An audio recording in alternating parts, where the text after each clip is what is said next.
Ocean current energy यानी कि जो ओशियन करंट होता है उसका यूज करके हम किस तरीके से एनर्जी को जनरेट कर सकते हैं वो समझते हैं। ओके, सो स्टार्ट करते हैं। अगर आपसे डेफिनेशन पूछी जाए तो क्या लिख सकते हैं? Ocean current energy is a form of renewable energy. ये कैसी एक नवीकरणीय ऊर्जा है that is generated by harnessing the power of ocean current. जो जल धाराएं होती हैं समुद्र की, उसमें जो भी शक्ति होती है, ताकत होती है, उसका यूज करके हम इसको जनरेट कर सकते हैं। ठीक है ना। ओशियन करंट को हिंदी में क्या बोलते हैं? महासागरीय जल धाराएं। ठीक है ना। आपको पता ही होगा कि जो समुद्र होते हैं वहां पर अलग अलग तरीके की जल धाराएं होती हैं, कुछ गर्म होती हैं, कुछ ठंडी होती हैं।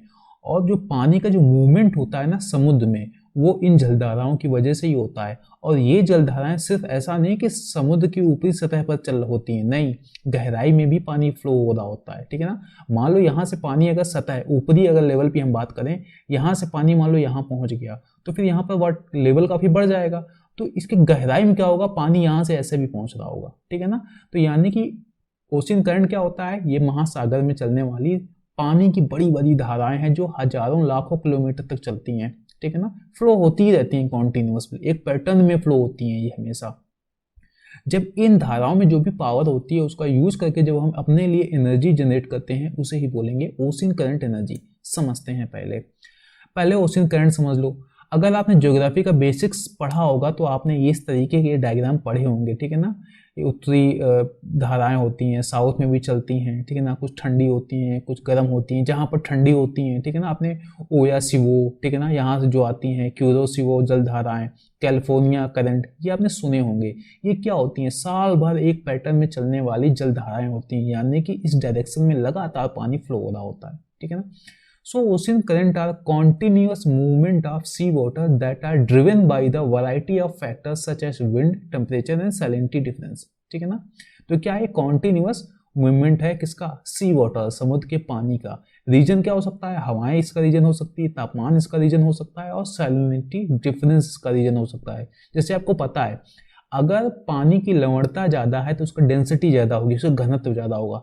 जब घनत्व ज्यादा होगा तो मान लो यहाँ पर क्या हुआ, यहाँ पर लवणता ज्यादा है, ठीक है ना, घनत्व उसकी, ठीक है ना, सैलिनिटी ज्यादा है यहाँ पर पानी की, तो इसकी डेंसिटी बढ़ जाएगी। जब डेंसिटी बढ़ जाएगी तो पानी नीचे की ओर बैठने लगेगा, तो वाटर लेवल यहाँ डाउन हो जाएगा, तो अपने आप यहाँ से एक धारा चलने लगेगी। तो यहाँ पर ये बता रहे हैं कि किसी भी रीजन से, ये मिले जुले रीजन से ये धाराएं चलती हैं। अब हम इसका यूज करना सीखते हैं। सो स्टार्ट करते हैं। एक सिस्टम बनाना होगा। An ocean current energy system typically consists of an underwater turbine that anchored to the ocean floor connected to a generator on the surface। ये देखो टर्बाइंस लगे हैं, ठीक है ना, लंबे लंबे पिलर्स हैं जो एकदम सतह पर एकदम एंकर्ड किए गए हैं, गाड़ दिए गए हैं, और यहाँ पर लगे हैं टर्बाइन। तो ये क्या होगा? जैसे ही इसमें करंट फ्लो होगा, as ocean current flow pass the turbine the blades are turn. जैसे ही यहाँ पर धारा चलेगी ये टर्बाइन अपने आप घूमने लगेंगे। ठीक है ना।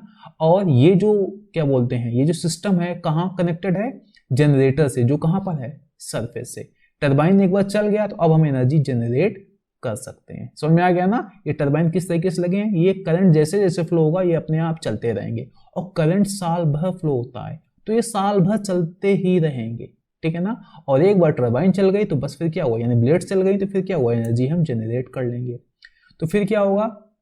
द जनरेटर, जो कि कहां पर थे? तली सतह पर होंगे, सबसे ऊपर होंगे।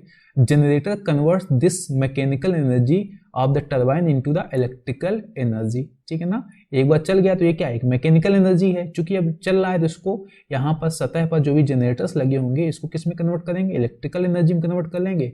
आप फिर उसको बल्ब जलाओ, कुछ भी करो उससे। ठीक है ना। तो ये है हमारा क्या, किस तरीके से ओशियन करंट एनर्जी काम करती है। अगर हम इसकी मेंटेनेंस की बात करें तो आपको समझ में आ ही गया होगा कि जब इस सतह पर गड़े होते हैं तो उनका मेंटेनेंस कितना मुश्किल है। So maintenance of ocean current energy system can be challenging as the equipment is located in the harsh and constantly changing environment. ठीक है ना। आप नीचे है 500 मीटर मान लो, 5 किलोमीटर गहराई पे गड़ा है, 2 किलोमीटर गहराई पे गड़ा है, तो कितना प्रेशर होगा, कितना कठिन इन्वायरमेंट होगा। तो यहाँ का मेंटेनेंस काफी मुश्किल होता है, लेकिन इसका मेंटेनेंस की जरूरत बहुत ज्यादा पड़ती है यहाँ पर। ठीक है ना। रेगुलर इंस्पेक्शन यहाँ पर जरूरत होती है। Regular inspection and repairs are necessary to ensure that the system is functioning properly. ठीक है ना। क्योंकि वहां पर कोई टीम तो बैठा ली नहीं जाती, वो चल रहे होते हैं, तो हमेशा इंस्पेक्शन होना चाहिए। ठीक है ना, कि कहीं इन्वायरमेंट को नुकसान तो नहीं हो रहा है या कोई टर्बाइन खराब, कोई ब्लेड खराब तो नहीं हो गई, इस तरह की चीज़ें होती हैं। तो मेंटेनेंस इसका काफ़ी मुश्किल हो जाता है। आगे समझते हैं।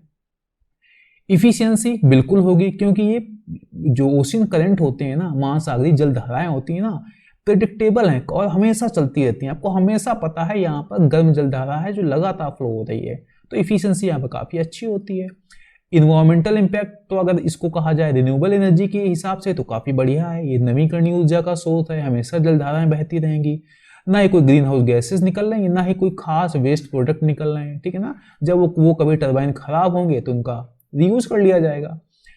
लेकिन क्या हो सकता है, वही नुकसान है कि मरीन इकोसिस्टम में नुकसान पहुंचा सकते हैं, आसपास की मछलियों को नुकसान पहुंचा सकते हैं, पूरा इकोसिस्टम बिखर सकता है, ठीक है ना। इसके अलावा ये जो मूवमेंट होता है ना ओशियन करंट, उसको भी डिस्टर्ब कर सकते हैं, क्योंकि अगर इंसान की ज़रूरतें तो लगातार बढ़ती जा रही हैं, तो अगर ओशियन करंट से एनर्जी जनरेट की गई तो आपको क्या लगता है, एक दो टरबाइन लगाई जाएंगी, लाखों टरबाइंस लगा दी जाएंगी, पूरे देश की इतनी ज़रूरतें होती हैं, इतने राष्ट्र हैं, इतनी जनसंख्या है, तो हो सकता है पूरा का पूरा जो मरीन इकोसिस्टम डिस्टर्ब होने लगे। स्केल की बात करें तो अभी ये नई टेक्नोलॉजी है, अभी इसका बहुत ज़्यादा यूज नहीं किया जा रहा। बस फिर वही बात कि जब सब कुछ खत्म हो जाएगा तब ये ऑप्शंस हैं, ठीक है ना, तब इनका शायद एक भविष्य नजर आए कि इनको किस तरीके से हम यूज कर सकते हैं। तो ये था हमारा ओशियन करंट एनर्जी टेक्नोलॉजी। उम्मीद है आपको समझ में आया होगा।